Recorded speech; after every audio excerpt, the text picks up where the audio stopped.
In this video, I have covered chapter sets. देखिए this is the 11th standard chapter और इस particular video में मैंने exercise 1.4 cover करी है। इससे पहले जितने भी वीडियो अपलोड करे ना 11th क्लास के, उसमें तीनों एक्सरसाइज मैंने ऑलरेडी अपलोडेड कर रखी है। अच्छा, मैं करने क्या वाला हूँ, फर्स्ट मैं बात करूंगा what is the meaning of union of sets. और जब भी यूनियन पढ़ाते हैं तो इंटरसेक्शन की बात तो करते ही करते हैं। और फिर बात करेंगे डिसजॉइंट सेट्स क्या होते हैं और डिफरेंस ऑफ सेट्स। ये 4 पॉइंट कवर करने के बाद लास्ट में मैंने जो एक्सरसाइज है ना 1.4, सर ये कौन सी बुक की है, एनसीईआरटी बुक है ना, उसकी एक्सरसाइज का सॉल्यूशन प्रोवाइड करें सो दैट कि आप क्रॉस चेक कर सको कि आपने जो करा है। तो लीजिए सबसे पहले मैं मीनिंग से शुरू करता हूं कि यूनियन ऑफ सेट्स का मीनिंग क्या है। देखिए वर्ड यूनियन का मीनिंग ऐड होता है। आप बोलो सर कैसे, कोई चीज यूनियन होती है ना, यानी कि उसको हम प्लस कर रहे हैं, ऐड कर रहे हैं। तो यहां पे क्या मीनिंग है, कहता है भाई दो सेट्स है ना, उनका यूनियन अगर निकालना है तो कुछ नहीं करना, उन दोनों का जितने भी एलिमेंट्स है ना, यानी कि ए के ऑल एलिमेंट्स और बी के ऑल एलिमेंट्स, उनको ज्वाइन कर दोगे। और यूनियन को ए यूनियन बी से लिखते हैं। ये जो सिंबल है ना, यानी कि यूनियन का सिंबल होता है यू। दो सेट्स का यूनियन का मतलब है दोनों। अब बात आती है सर अगर मान लो कॉमन हो तो देखिए इसने एक बड़ी अच्छी बात है कि जो कॉमन होता है ना ओनली वंस आपको लिखना है। मैं रिपीट कर रहा हूं, करना क्या होता है, जैसे ये एग्जांपल सबसे बढ़िया एक्सप्लेन करता है। कहता है भाई ए और बी गिवन है, फाइंड ए यूनियन बी। तो ए यूनियन बी का जो सेट बनेगा ना, उसमें ए और बी के सारे एलिमेंट है, लेकिन जो कॉमन है वो एक बार आएंगे। कैसे, देखिए 2 आ गया, पहले इसके लिख लेता हूं, ठीक है। फिर 2 के बाद 4 लिख दिया मैंने, 4 के बाद 6 और 8 आ गया। अब बात करते हैं सर 6 और 8 तो आ गया, तो इन दोनों को हम नहीं लेंगे, ऑलरेडी आ गया। तो बचा क्या, 10 और 12। तो यहां पे 10 आ जाएगा और यहां पे 12 आ जाएगा। ये ए यूनियन बी हो गया। आपको जो दिमाग में चीज रखनी है ना, वो ये है कि जो चीज कॉमन है ना, उनको एक ही बार लिखना।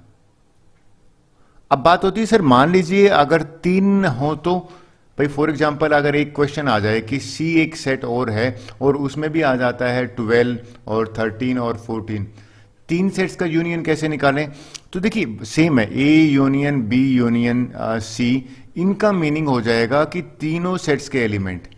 तो ए यूनियन बी तो निकला ही हुआ है, तो हमारा काम आसान हो गया, यानी कि 2 4 6 8 10 और 12।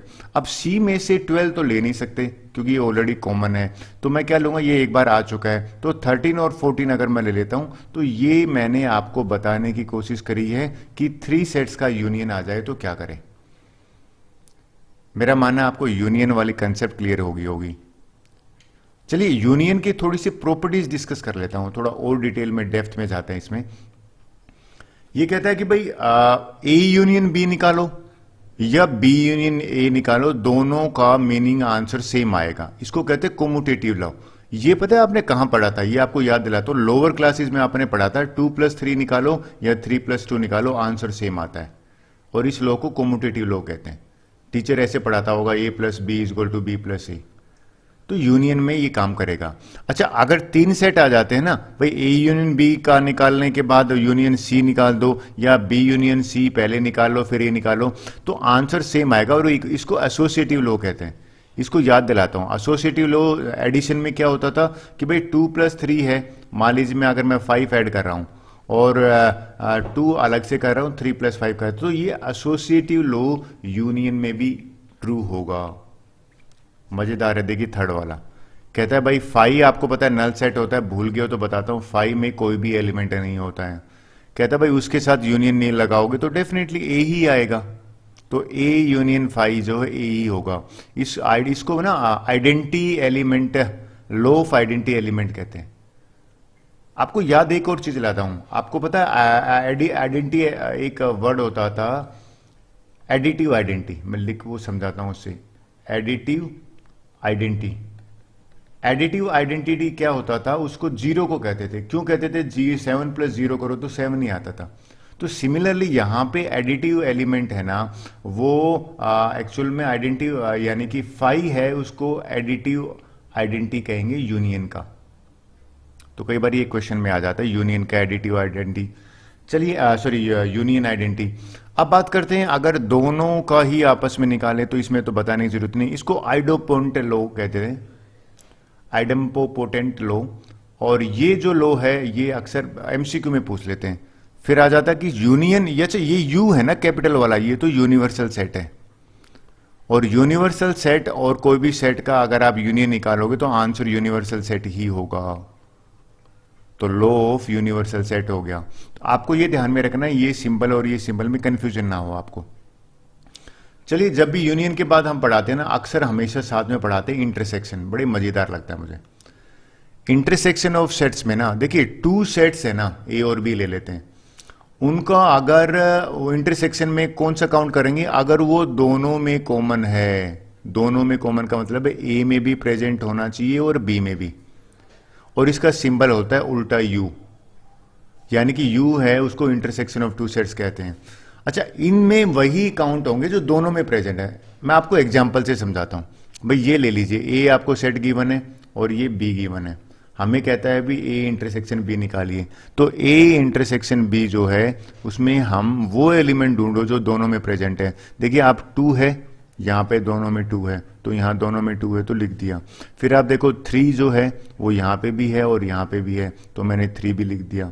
फिर अगर आप बात करें फोर नहीं है, फिर आप फाइव है, ये दोनों में प्रेजेंट है तो फाइव यहाँ पे आएगा। फिर हम बात करें कि सेवन है, देखिए सेवन यहाँ पे भी प्रेजेंट है और यहाँ पे भी प्रेजेंट है। तो आपने अगर ध्यान दिया हो कि ए इंटरसेक्शन बी में वो एलिमेंट मैंने लिखे हैं जो दोनों में प्रेजेंट हैं, ए में भी होने चाहिए और बी में भी। अगर बाई चांस आपको कोई इसी क्वेश्चन को मैं बढ़ा देता हूं, मान लीजिए हमें कहता है कि भैया ये है 2, 3, 9 और 10, अगर ये आ जाता है और हमसे कहा जाता है कि भाई अब आपको क्या करना है कि A intersection B intersection C ये निकालना है, तीन का इंटरसेक्शन कैसे निकालेंगे। तो देखो, ए इंटरसेक्शन बी तो निकाला हुआ है, इसमें और इसमें कॉमन क्या है, अगर आप देखो तो 2 और 3 यहां पे भी है, 2 और 3 यहां पे भी है। जब तीन सेट्स का इंटरसेक्शन बात करते हैं तो तीनों में कॉमन होना चाहिए, तो इसमें आंसर 2,3 हो जाएगा। तो मैंने यहां क्या बताने की कोशिश कर रहा है कि इंटरसेक्शन का मीनिंग है कि दोनों सेट में वो एलिमेंट जो दोनों में प्रेजेंट हो। सिंबल क्या होता है, उल्टा यू होता है यूनियन का, राइट। तो इसके अच्छा और डेप्थ में बात करते हैं, थोड़ा और डिटेल में ले लेते हैं। मैं कुछ इसकी प्रॉपर्टीज ले लेता हूं। चलिए प्रॉपर्टीज पहले पढ़ते हैं। देखिए, अभी आप ही बात कर रहा था कोमोटेटिव का, इसमें भी ट्रू होता है। कहता है भाई ए इंटरसेक्शन बी निकालो या बी इंटरसेक्शन ए निकालो, बराबर होंगे, और इस लॉ को कोमोटेटिव लॉ कहते हैं। अभी तीन की बात कर, जब भी तीन आ जाते हैं ना तो वो भी बराबर होगा। अभी ए इंटरसेक्शन बी निकाल के फिर इंटरसेक्शन सी निकालो, तो इसको एसोसिएटिव लॉ कहते हैं। मैं अक्सर बच्चों को कहता हूं भाई कोमोटेटिव और एसोसिएटिव में क्या फर्क है। यहां पे 3 नंबर की बात करते हैं, 3 सेट की बात करते हैं, यहां पे 2 की बात करते हैं, यही फर्क है। फिर आ जाइए, देखिए थर्ड वाला बड़ा मजेदार है, फाई जो कि नल सेट होता है, और ए, इन दोनों में कुछ कॉमन होता है, बिल्कुल कुछ भी कॉमन नहीं होता, यानी कि फाई ही आएगा। ये अगेन एक नंबर में क्वेश्चन पूछ लेते हैं। लेकिन यूनिवर्सल सेट में और ए में अगर इंटरसेक्शन निकालेंगे तो यहां पे ए होगा, क्योंकि ए यूनिवर्सल तो सबसे बड़ा सेट है, ए जो है वो आपका आंसर हो जाएगा। ये आ जाता है कि भाई ए और ए में इंटरसेक्शन, यानी कि डेफिनेटली कॉमन ए ही होगा। और बात करते हैं फोर्थ फिफ्थ वाले की, ये कहता है भाई अगर 3 नंबर हैं, देखिए ये डिस्ट्रीब्यूटिव लॉ है। डिस्ट्रीब्यूटिव अगर आप भूल गए तो याद दिलाता हूं, अगर ऐसा था 3 मल्टीप्लाई बाई 7 प्लस में 5, ये ब्रैकेट खुलता था तो इससे भी मल्टीप्लाई होता था और इससे भी मल्टीप्लाई होता था, तो इस तरह से लिखते थे 3 इंटू 7 फिर प्लस में 3 इंटू 5। तो वही ये सेम है डिस्ट्रीब्यूटिव लॉ। अगर ब्रैकेट खुलेगा तो ए है वो बी के साथ भी होगा, ठीक है, ये वाला सिंबल एज इट इज रहा, और ए जो है वो सी के साथ भी होगा। तो डिस्ट्रीब्यूटिव लॉ जो है ना वो सेट्स के केस में ट्रू होता है, यानी कि वो फुलफिल होता है कंडीशन। तो मैंने सेट्स में इंटरसेक्शन को थोड़ा सा डिटेल में लिया है। अच्छा, तीसरे नंबर की जो कंसेप्ट आती है ना वो देख लेता हूं, वो आती है difference of sets. Difference word तो मैं आपको याद दिलाता हूं भाई, अगर मान लो आपको 5 - 3 टीचर कराता था तो 2 आंसर लिखते थे, और तरीका क्या होता था कि भाई 5 एलिमेंट है ना, ये लो 1 2 3 4 5, और मान लीजिए इसमें से मैं 3 माइनस करता था, तो ये एक्चुअल में 5 में से ये 3 इसमें माइनस करते तो 2 बचता। मैं बताना क्या चाह रहा हूं, ये कहता है भाई डिफरेंस भी वैसा ही है।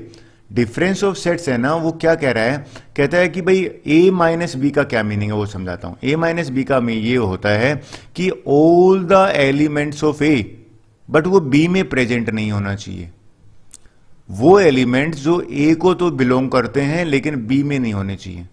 सर एग्जाम्पल से समझाऊं, लो मैं आपको एग्जाम्पल से बताता हूं। मैं ए माइनस बी भी निकालूंगा और बी माइनस ए भी निकालूंगा, दोनों निकालता हूं जिससे आपको कंफ्यूजन नहीं हो। ए माइनस बी का क्या मीनिंग है कि ऑल द एलिमेंट्स ऑफ ए, और ये बी वाले हटा दो, तो बी वाली है 2 4 6 8, तो यहां से मैं 2 नहीं लूंगा, 4 नहीं लूंगा, 6 नहीं लूंगा, 8 तो मतलब नहीं, तो बचा क्या, 1 बचा है, 3 बचा है और 5 बचा है। 1 3 और 5, ये ए माइनस बी हो गया। सर आपने ये क्यों नहीं लिया, भी मैंने 2 4 और ये 6 क्यों नहीं लिया, क्योंकि 2 4 और 6 है ना वो तो इसमें प्रेजेंट हैं। अगर मान लीजिए मैं b माइनस ए कर लेता हूं थोड़ी देर के लिए, तो पहले मैं चलो इसको इरेज कर देता हूं ऊपर वाले थोड़ा से समझाने के हिसाब से। ये मैंने ले लिया, मान लीजिए b माइनस ए ले लेता हूं। b माइनस ए का मीनिंग है b के सारे एलिमेंट बट a में जो प्रेजेंट है उनको हटा देंगे। तो देखते हैं कि b के तो सारे में अगर आप देखो ये एलिमेंट a में प्रेजेंट है, ठीक है, और b का जो है ये अगर आप ध्यान दो 4 भी प्रेजेंट है, और अगर आप ध्यान दो 6 भी प्रेजेंट है, तो मैं ये b के ये एलिमेंट ले ही नहीं सकता। 8 यानी कि b माइनस ए यहां पे 8 ही आएगा। तो वापिस एक बार बताऊं क्या है, यानी कि all the elements of b minus वो हटा देना जो a में भी प्रेजेंट है। ये सीधी सी बात है कि जो इसमें कॉमन है वो मुझे हटाने हैं इसमें। अच्छा, अब यहां से एक चीज क्लियर होगी कि भाई a माइनस बी है ना, वो कभी भी b माइनस ए के बराबर नहीं आया। ये आपने रिजल्ट खुद यहां से मिल गया होगा। मेरा मानना है आपको डिफरेंस ऑफ सेट से अच्छा, जब भी डिफरेंस की बात करते हैं ना तो डिसजॉइंट जरूर पढ़ाते हैं, तो ये भी मैं बताता हूं ये क्या चीज है। डिसजॉइंट सेट्स में और डिफरेंस में जनरली बच्चे कंफ्यूज हो जाते हैं। देखिए 2 सेट्स है ना, उनको हम अगर उनके बीच में कुछ भी कॉमन नहीं है, ए इंटरसेक्शन बी है ना वो 5 है, तो उस केस में उन दोनों सेट्स को डिसजॉइंट सेट्स बोलते हैं। सर एग्जाम्पल से समझाऊं, लो बिल्कुल एग्जाम्पल बताता हूं। अगर आपने ध्यान दिया हो, देखिए एग्जाम्पल से बताता हूं। भाई ए है वो है 2 4 6 8 इवन नंबर है, और बी जो है वो 1 3 5 7 है, तो ये दोनों में कुछ कॉमन है। अगर आप खुद देखो कि ए इंटरसेक्शन बी जब निकाला तो कुछ भी नहीं निकला, राइट। अगर कुछ भी नहीं निकला तो 5 होता है, तो इनको हम डिसजॉइंट सेट्स बोल देते हैं। एक एग्जाम्पल आप खुद बताना क्लास में कौन सा होगा। तो एक बच्चे ने मुझे बताया था कि बोला सर देखिए अगर मान लीजिए एक सेट ए है और वो सेट वोवल को रिप्रेजेंट कर रहा है थोड़ी देर के लिए, राइट, और एक सेट बी है और वो कॉन्सोनेंट को कर रहा है। अगर आप इन दोनों को देखो तो इस केस में ए इंटरसेक्शन बी है ना वो भी 5 आएगा, तो ये दोनों भी डिसजॉइंट सेट हो गए। अच्छा, ये 4 कंसेप्ट मेरी बात होगी। अब ये अगर आपको सही से समझ में आ गया है तो चलिए एक्सरसाइज की बात करते हैं। Now we will do exercise 1.4 question answer. देखिए इसमें एक ही मैं आपसे आइडिया या टिप्स दूंगा। पहले ना वीडियो को पॉज करके और जो क्वेश्चन आपके स्क्रीन पे आए ना, तो आप पहले सेल्फ सोल्व करें। आप पेन पेपर लेके बैठिए और सोल्व करने के बाद देन प्ले करके देखिए वीडियो, उससे ज़्यादा बेटर अंडरस्टैंडिंग होगी। अगर सिंपली आप सॉल्यूशन ही देखते रहोगे, मेरा मानना है उतना ज़्यादा फायदा नहीं होगा। चलिए शुरू करते हैं।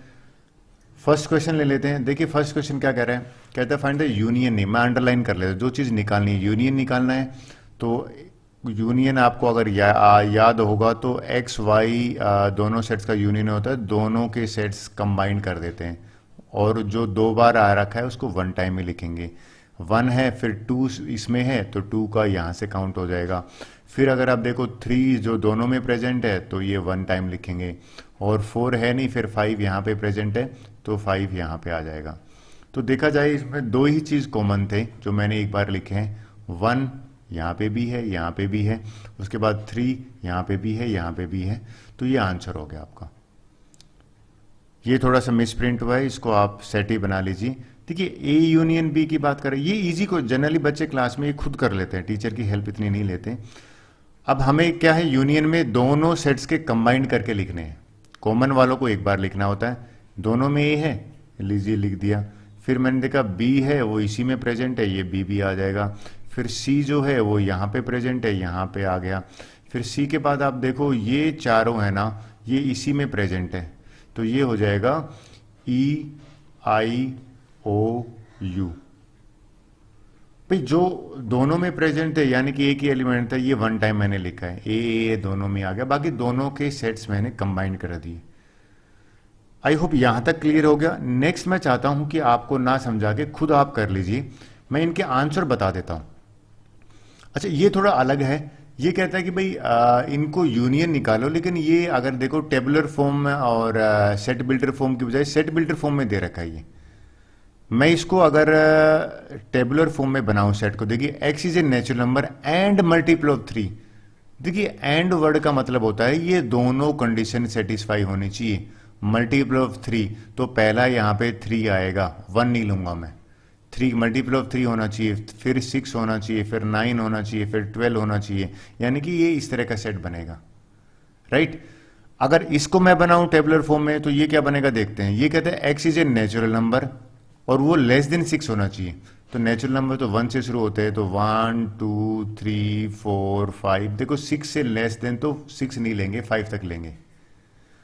अब इसमें बड़ी इंटरेस्टिंग चीज क्या आती है, मुझे तो यूनियन बनाना है, क्लियर, यानी कि ए यूनियन बी जो है ये मुझे लिखना है। तो ए यूनियन बी क्या हो जाएगा, सेट बिल्डर फॉर्म में क्या हो जाएगा, देखिए ये 1 2 4 5 तो लिख लूं और उसके बाद मैं मल्टीपल ऑफ 3 लिख देता हूं।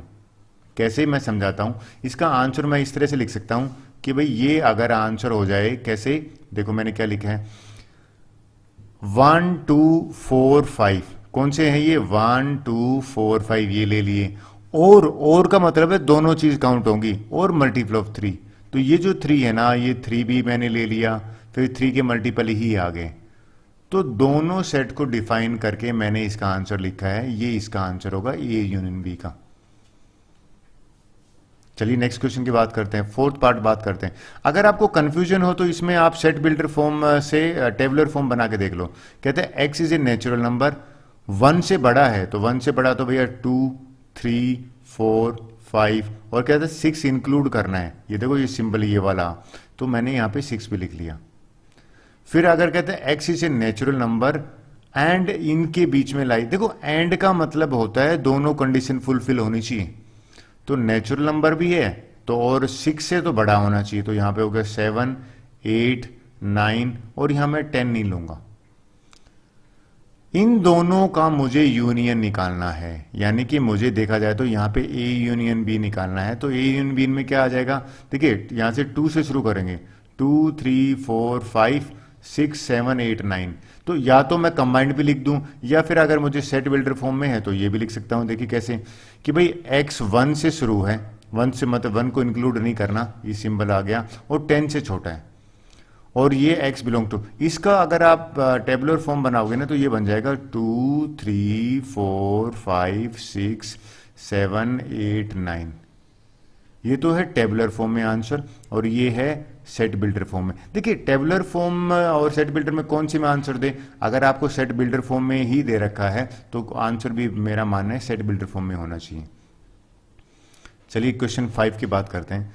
5 क्वेश्चन इजी है एज कंपेयर टू, कहता है भाई इन दोनों का यूनियन निकालिए, हमसे पूछा था ए यूनियन बी निकालिए। देखो ये तो 5 सेट है ना, कुछ भी नहीं है, तो आपने पीछे पढ़ा भी था, इन दोनों का यूनियन में देखा जाए तो ए 1 2 3 है ना, तो ए ही आएगा, तो मैं सीधा ए ही लिख देता हूं, यानी कि ए यूनियन बी का जो आंसर होगा इसमें ये ए का ही हो जाएगा, 1 2 3। क्लियर हुआ होगा। चलिए अब बात करते हैं नेक्स्ट पार्ट की। अगर आप ध्यान दें ये ओरिजी है, कहता है कि भाई एक सेट दे रखा है और बी ये सेट दे रखा है, हमसे पहले इसका आंसर है is A is A subset of B. देखिए ये ए और बी यहां पे भी प्रेजेंट है, तो इसका आंसर हो जाएगा यस, कि भाई बिल्कुल है। फिर कहता है इनका यूनियन भी निकालो, तो अगर मैं ए यूनियन बी निकालता हूं तो ए यूनियन बी का मतलब दोनों के कंबाइन करता हूं, जो कॉमन है उनको भी लिख दिया, ये लीजिए, और जो नॉट कॉमन है ये वाला सी वाला वो यहां लिख दिया। अच्छा आपने कुछ ध्यान दिया, ए यूनियन बी है ना, जब ये इसका सबसेट है तो ए यूनियन बी में एक्चुअल में ये बी के बराबर आ गया, भाई तो बी के ही तो एलिमेंट है अगर आप नोट करोगे तो। अच्छा, इसी को मैं यूज करने वाला हूं थर्ड में कंसेप्ट में। थर्ड क्वेश्चन मैंने इसी स्क्रीन पे इसलिए लिया है कि कहता है ए और B are two set, A is A subset of B. देखो ये रहा, कहता है हम what about A union B. तो देखिए इफ, अगर आपका if A is A subset of B, then सीधा सा लिख देता हूं कि ए यूनियन बी अगर निकालोगे तो वो बी के बराबर होगा। ये आंसर हो जाएगा। तो थर्ड क्वेश्चन का आंसर हो जाएगा बी। और इसका ये बड़ा अच्छी एक्सप्लेनेशन दे रखी सेकंड में। चलिए क्वेश्चन नंबर 4 की बात करते हैं। वेल ये आपके ऊपर छोड़ता हूं, मैं एक ही पार्ट करा देता हूं, बहुत ईजी है। कहते हैं ए यूनियन बी निकालिए। यूनियन का मैंने आप तो बता ही चुका है कि कंबाइंड, पहले तो देखिए कॉमन देख लीजिए, 1 तो यहां पे लिख दिया, राइट। फिर आप देखो 2 कॉमन नहीं है, ये 2 भी लिख दिया मैंने। 3 जो है ना, ये यहां पे भी प्रेजेंट है, यहां पे भी प्रेजेंट है, एक बार लिख दिया। 4 जो है वो यहां पे भी प्रेजेंट है, यहां पे भी प्रेजेंट है, और यहां पे लिख दिया। और उसके बाद 5 6। तो ये मेरा आंसर है। आपको अगर आपको समझ में आ गया है तो आप सेकंड पार्ट करिए, ठीक है, और प्ले करके और पॉज करना है। तो सेकंड पार्ट का आंसर अगर आपका ये आता है तो इसका मतलब आपने करेक्ट करा है, ये आंसर है सेकंड का। सिमिलरली बी यूनियन सी का करते हैं, बी और सी में। अगर आपका आंसर बी यूनियन सी में ये आता है तो आपका आंसर बिल्कुल करेक्ट है, यानी कि ये बी यूनियन सी का आंसर हो गया। सिमिलरली ये, क्योंकि मैं इसको एक्सप्लेन इसलिए नहीं कर रहा हूं क्योंकि ये आपको इजी है और आप खुद भी कर लोगे। So this is answer of fourth part. ये आपका जनरली बच्चे ओरली ही कर लेते हैं, तो मैं इसको ज़्यादा टाइम नहीं देता। चलिए नेक्स्ट ले लेते हैं। क्वेश्चन नंबर 4 का सेम कंसेप्ट है। इसमें एक नई चीज ये आ जाती है, अगर 3 हो तो, ठीक है, 3 जो हैं वो तीनों का यूनियन निकालना है, यानी कि तीनों को कंबाइन कर दीजिए। कौन से, ए बी सी। और अगर आपका देखिए, अगर इसी केस में देखिए ए बी सी में, ए में 1 यहां पे है, बाकी में बी और सी में नहीं था तो 1 आ गया। सिमिलरली बी 1, यानी कि इनके तीनों को कंबाइन करोगे तो A union B union C निकलेगा। अगर मैं 6 पार्ट की बात करूं तो 6 पार्ट का आंसर आप करके देख लीजिए। अगर आपका आंसर ये आता है then definitely it is right. और इसका 7th पार्ट की अगर बात करें तो 7th पार्ट का आंसर अगर आप देखोगे तो ये अगर आपका आंसर आ रहा है then you are right. But मेरा पॉइंट ये है कि आप पहले प्ले करके, पोज करके इसको खुद करिए, then you can check your answer with mind. Hope so आपको समझ में आया होगा। Let's go for the question number 5 को मैं स्किप कर रहा हूं क्योंकि कह रहा है कि भाई इंटरसेक्शन निकालो each pair of sets, question 1 above में। ये एक्चुअल में 6th क्वेश्चन में कवर हो जाता है कंसेप्ट, तो मैं 6 करा देता हूं। अच्छा क्वेश्चन है, देखिए क्या कह रहे हैं। कहता है इंटरसेक्शन निकालिए। देखिए ए इंटरसेक्शन बी जो है ना, वो याद दिलाऊं तो वो बात है कि दोनों में कॉमन होना चाहिए। तो दोनों में कॉमन देखते हैं किस किस में है। ए और बी में से अगर आप देखो 3 है कॉमन, नहीं है। 5 है, नहीं है। 7 यहां पे भी है और 7 यहां पे भी है, तो लीजिए 7 लिख दिया, ठीक है। उसके बाद अगर देखो 9 यहां पे भी है और 9 यहां पे भी है, तो मैंने 9 यहां लिख दिया। फिर देखिए 11 यहां पे भी है और दोनों सेट्स में है, तो 11। तो यही एलिमेंट है, ये ए इंटरसेक्शन बी कहलाएगा। अगर ये आपका आंसर है तो करेक्ट है। चलिए मैं नेक्स्ट आपसे पूछता हूं, बी इंटरसेक्शन सी की बात करते हैं। इसको मैं इरेज कर देता हूं। और बुक में भी आप भी पेंसिल यूज करो तो ज्यादा बेटर है, इरेज हो जाता है। पेन से नहीं करना चाहिए बुक में भी। कहते हैं दोनों में कॉमन होना चाहिए, बी में और सी में। चेक करते हैं तो बी और सी में अगर आप देखो 11 यहां पे भी है, 11 ये है, तो ये 11 पहले लिख देता हूं। फिर 13 यहां पे भी है, 13 यहां पे भी है, ये मैंने 30 लिख दिया। इसके अलावा इन दोनों में कुछ भी कॉमन नहीं है, तो ये बी इंटरसेक्शन सी हो गया। और इसका थर्ड पार्ट जो है ना, ये कंडीशन क्या कह रहा है, तीनों में कॉमन होना चाहिए। तो मैं तीनों में कॉमन वाला और बता देता हूं, और पहले आप करके देख लीजिए जिससे आइडिया लग जाएगा कि देखिए तीनों में कॉमन की बात करते हैं। ए सी डी, ए में अगर आप देखो 11 है, ये रहा, और सी में भी 11 है, और डी में 11 नहीं है, तो हम 11 को नहीं लेंगे। फिर अगर आप देखो 13 15 यहां पे नहीं है, तो ये भी नहीं लेते हो। तो इसका मुझे लग रहा है कि कोई भी कॉमन ही नहीं, यानी कि नथिंग, तो यहां 5 आंसर आ जाएगा। तो मेरा मानना है थर्ड का आंसर 5 होगा, अगर आपका आंसर ये है तो। इसके बाकी पार्ट भी कर लेते हैं। देखिए बाकी पार्ट क्या है, ये कह रहा है फोर्थ पार्ट की बात करें, इंटरसेक्शन किस में निकालना है हमें फोर्थ पार्ट में, ए इंटरसेक्शन सी। अगर आपका आंसर ए इंटरसेक्शन सी का 11 आता है देन इट इज राइट। फिर 5 में कह रहा है बी और डी के बीच में कॉमन। अगर आपका आंसर बी और डी के बीच में ये आंसर आता है तो मेरा मानना है कि आपका करेक्ट है। फिर मैं 6 की बात कर लूं तो 6 के यानी कि ये दोनों मैंने कर लिए। 6 पार्ट में अगर बाप पूछे तो ये कहता है तीनों का कॉमन, इन दोनों का तो यूनियन। देखो ध्यान दीजिए, पहले यूनियन निकाल लीजिए आप, फिर यानी कि इसमें क्या होगा, इसको क्वेश्चन करने के लिए पहले बी यूनियन सी निकलेगा, बी यूनियन सी निकालने के बाद और फिर जो जो सेट बनेगा ना उस सेट में और ए के बीच में जो कॉमन है वो आंसर आएगा।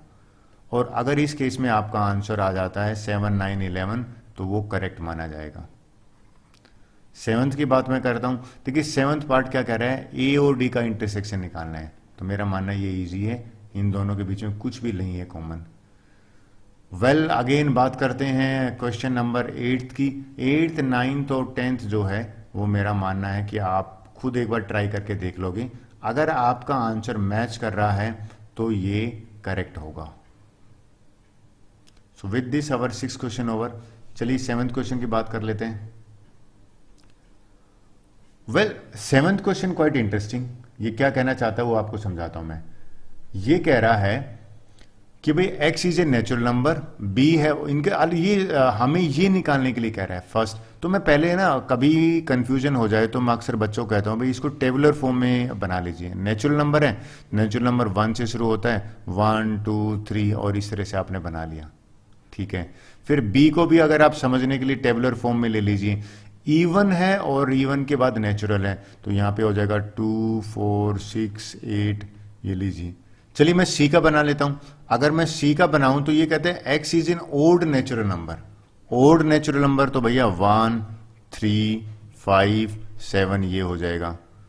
ये बनाना जरूरी नहीं है, ये तो समझने के लिए मैं आपको बता रहा हूं कि आपको दिक्कत ना हो। डी जो है, अगर ये कहते हैं x is a prime number, तो प्राइम नंबर सबसे छोटा होता है 2, फिर 3, फिर 5, फिर 7 और फिर 9, 10 नहीं होगा 11। आई होप ये हो गया। अब हमसे कह रहा है ए इंटरसेक्शन बी निकालिए। तो देखिए ए इंटरसेक्शन बी में अगर मैं यहाँ पे इंटरसेक्शन बी में निकालूं तो अगर आप ध्यान दीजिए ए इंटरसेक्शन बी में कॉमन आना चाहिए, तो 2 कॉमन है, ठीक है। और अगर आप देखो 2 के बाद जो नेक्स्ट नंबर है यहाँ पे नेचुरल 4 भी कॉमन है दोनों में, तो ये इवन नंबर का बन रहा है। तो ये जो आंसर बनेगा ना वो अगर आप नोट करो तो इवन नंबर वाला बन रहा है, तो मैं फर्स्ट का आंसर लिख सकता हूं कि ये बी बनेगा, यानी कि इवन नेचुरल। सर आपने ऐसा क्यों लिखा, क्योंकि देखिए ये अगर आपने देखा ये 2, 4, 6 बन रहा है, तो यही तो बन रहा है बी वाला। फिर चलिए सेकंड की बात करते हैं। सेकंड क्वेश्चन क्या कह रहा है, ए और सी के बीच में इंटरसेक्शन पूछ रहा है, ए और सी के बीच में। तो ए 1, 2, 3, 4 है, ये 1, अच्छा इनका मैं अगर लिखूंगा ना तो ये हो जाएगा 1, ठीक है, कॉमन जो है। फिर उसके बाद 2 नहीं है 3, फिर 4 नहीं है 5, तो ये आप नोट करो ये सी बन रहा है, यानी कि इसका जो आंसर बनेगा वो सी बनेगा। सिमिलरली अगर आप इसकी बात करें थर्ड वाले की, अगर मैं बात करूं आप खुद निकाल लीजिए थर्ड वाले में ए और डी में क्या कॉमन है, तो ए और डी का जो कॉमन आएगा वो ये हो जाएगा आपका आंसर डी। अब मैं आपको ये कहूंगा कि ये आपको खुद करके देखोगे, ओनली थिंग इज आप इसके आंसर मैं आपसे शेयर कर लेता हूं कि फोर्थ का आंसर है वो कुछ भी कॉमन नहीं है फोर्थ में, बी और सी में अगर आप देखोगे तो। और उसके बाद 5 में 2 है और 6 में है वो ओड प्राइम नंबर है। 6 में हमसे क्या पूछा, सी और डी का इंटरसेक्शन, तो यहां पे सी और डी में कॉमन अगर मैं नोट करूं तो देखिए यहां पे 3 है, यहां पे भी 3 है और यहाँ 5 है, यहाँ पे भी 5 है। ओड भी होना चाहिए इस केस में और प्राइम नंबर भी होना चाहिए। सो with this your 7th question is over. चलिए नेक्स्ट क्वेश्चन की बात करते हैं। चलिए 8th क्वेश्चन की बात करते हैं। कहता है भाई which of the following pair of sets are disjoint. Disjoint का पहले मीनिंग बताओ। डिसजॉइंट सेट होते हैं अगर दो सेट के बीच में कुछ भी कॉमन नहीं होता, there is nothing common between these, यानी कि इंटरसेक्शन उसका 5 सेट होता है। तो ये देखते हैं, ये ए सेट मान लेते हैं, राइट। ए सेट है 1, 2, 3, 4, और ये बी वाला मान लेते हैं। तो बी कहता है नेचुरल नंबर है और वो नेचुरल नंबर 4 से लेके 6 तक है, तो मैं मानूं 4, 5, 6 इंक्लूड करना पड़ेगा क्योंकि ये सिंबल होता है ग्रेटर देन और इक्वल टू का। अब इन दोनों का अगर ए इंटरसेक्शन बी निकालूं तो इस ए इंटरसेक्शन बी में अगर आप देखो तो ये जो 4 है ये दोनों में प्रेजेंट है। तो यहां पे हमसे पूछा था डिसजॉइंट है, तो नोट डिसजॉइंट, ये नहीं होगा डिसजॉइंट। तो मेरा मानना है ये आपको समझ में आया होगा। इसकी बात करें, अगर यहां पे ले लें तो देखिए इस केस में भी ई जो है ना वो अगर दोनों में प्रेजेंट है यानी कि ये कॉमन है, तो नोट डिसजॉइंट, ये डिसजॉइंट नहीं है। चलिए नेक्स्ट की बात करते हैं। ये कहता है इवन नंबर इवन इंटीजर है और ओड इंटीजर है, तो यहां पे होगा यस, ये डिसजॉइंट होगा। क्यों होगा डिसजॉइंट? क्योंकि इसमें एक दोनों सेट के बीच में, यानी अगर मैं इसको ए ले लेता हूं और इसको बी ले लेता हूं तो कोई ऐसा नंबर या इंटीजर नहीं है जो इवन भी हो और ओड भी हो। तो ए इंटरसेक्शन जब बी निकालेंगे तो इसमें 5 का बनेगा, यानी कि नो एलिमेंट इज देयर। तो इन तीनों में से एक ही आंसर है करेक्ट, यानी कि ये वाला थर्ड वाला जो डिसजॉइंट है। चलिए नेक्स्ट क्वेश्चन की बात कर लेते हैं। वेल ये क्वेश्चन बड़ा इजी है और इसमें तो एक बहुत सारे पार्ट हैं, एक पार्ट करा दूं तो आपको समझ में आ जाएगा। कहते हैं ए माइनस बी निकालो, तो चलिए मैं फर्स्ट कर लेता हूं। ए माइनस बी क्या कह रहा है?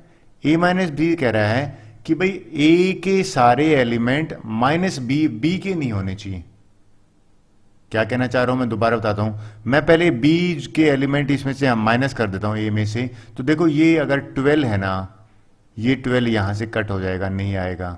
फिर आप देखोगे बाकी 4, 8 तो है ही नहीं, यहाँ पे कोई आपको काट करने की जरूरत नहीं, 16 भी नहीं है और 16 के बाद 20 भी नहीं है। तो इस 12 को कट करके जितने एलिमेंट बचे वो A minus B difference of set कहलाएगा। तो इसका आंसर आ जाएगा 3, 6, 9, 12 को नहीं लेंगे, उसके बाद आ जाएगा 15, 18 और 21।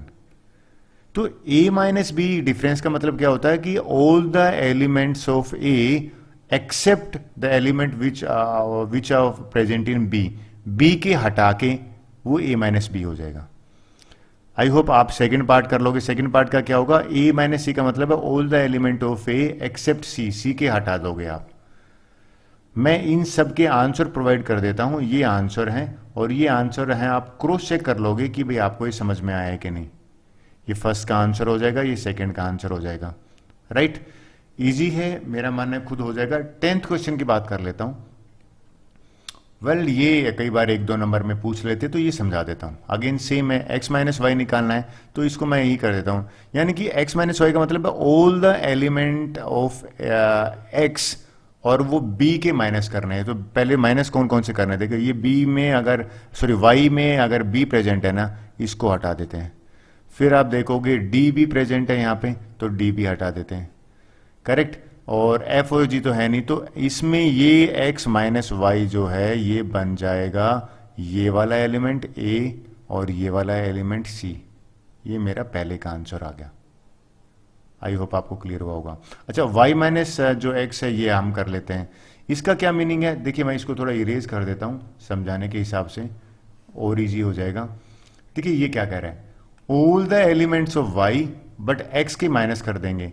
तो देखिए इसमें अगेन ये जो b है ये यहां पे प्रेजेंट है, x में तो ये वापस नहीं लेंगे, और आप देखो d भी प्रेजेंट है तो ये नहीं लेंगे, तो ये दोनों हम काउंट करेंगे इसमें, यानी कि f, g। क्लियर हो गया? अब बात करते हैं इन दोनों के बीच में इंटरसेक्शन का। अगर मैंने x और y का इंटरसेक्शन निकाला तो कॉमन जो है, तो अगर मैं इस आपसे पूछूं कि भाई इन दोनों में कॉमन क्या है, तो बार बार आपने एक चीज नोट करी होगी, तो ये जो b और d x में भी प्रेजेंट है, b और d जो है वो y में भी प्रेजेंट है, तो यहाँ पे ये दो एलिमेंट है, ये इसका इंटरसेक्शन कहलाएगा। 10th क्वेश्चन कंप्लीट हो गया। चलिए 11th की बात करते हैं। वेल अगर आपको ध्यान है नंबर्स की थोड़ी सी कंसेप्ट आपको पता होनी चाहिए। r is a set of real number, q is a set of rational number and r minus Q पूछा है। देखिए अगर आपको याद हो तो बड़ा सबसे बड़ा नंबर मान लीजिए रियल नंबर हो गया। रियल के दो टुकड़े होते थे, एक होता था रेशनल, यानी कि इसको क्यू लिखते थे, यहाँ लिख देता हूँ रेशनल। और दूसरा होता था इरेशनल होता था, ये इरेशनल होता था। हमसे कहता है कि आर माइनस क्यू, ये आर में से यानी कि ये पूरे में से आर में से ये माइनस करना है, तो क्या बचेगा, इरेशनल बचेगा। तो इस केस में आंसर हो जाएगा इरेशनल नंबर। तो आर माइनस क्यू यानी कि रियल में से अगर रेशनल नंबर माइनस करते हैं तो इरेशनल नंबर जो है वो मेरा आंसर हो जाएगा। आई होप ये आपको क्लियर हुआ होगा। देखिए अगेन ट्वेल्थ की बात करते हैं। ट्वेल्थ क्वेश्चन है ना, ये कह रहा है भाई स्टेट करो कि ट्रू है या फॉल्स है और जस्टिफाई योर आंसर। ये सब में डिसजॉइंट की बात कर रहा है, तो आपको डिसजॉइंट सेट होते क्या हैं वो आपको समझा देता हूं। एक बार आपको समझ में आ गया तो इजी हो जाएगा आपके। देखिए क्या होते हैं, कहते हैं टू सेट को डिसजॉइंट कहते हैं अगर उनके बीच में कुछ भी कॉमन नहीं हो। ए इंटरसेक्शन बी निकालने पे फाई आए, तो ये अगर आप नोट करो यहाँ पे 3 भी प्रेजेंट है, यहाँ तो कॉमन है, तो ये आर डिसजॉइंट, इसका आंसर फॉल्स हो जाएगा, ये तो है ही नहीं कतई। अगर बात करें नेक्स्ट वाले में तो देखो ए यहाँ पे प्रेजेंट है, ए यहाँ पे भी प्रेजेंट है, ये डिसजॉइंट है, नहीं बिल्कुल ये भी रॉन्ग होगा, यानी कि फुल स्टेटमेंट है। फिर अगर आप देखो इस केस में डिसजॉइंट है, देखो 2 6 यहाँ पे नहीं है, 10 तो ये डिसजॉइंट होगा क्योंकि इस केस में ये ट्रू है। ये ट्रू इसलिए कि इसमें कुछ भी ए इंटरसेक्शन जो बी निकालोगे वो 5 आता है। यहाँ अगर हम देखें 2 6 10 तो ये भी यानी कि कुछ नथिंग इज कॉमन, इस केस में भी 5 कॉमन है, तो ये वाला भी ट्रू हो जाएगा।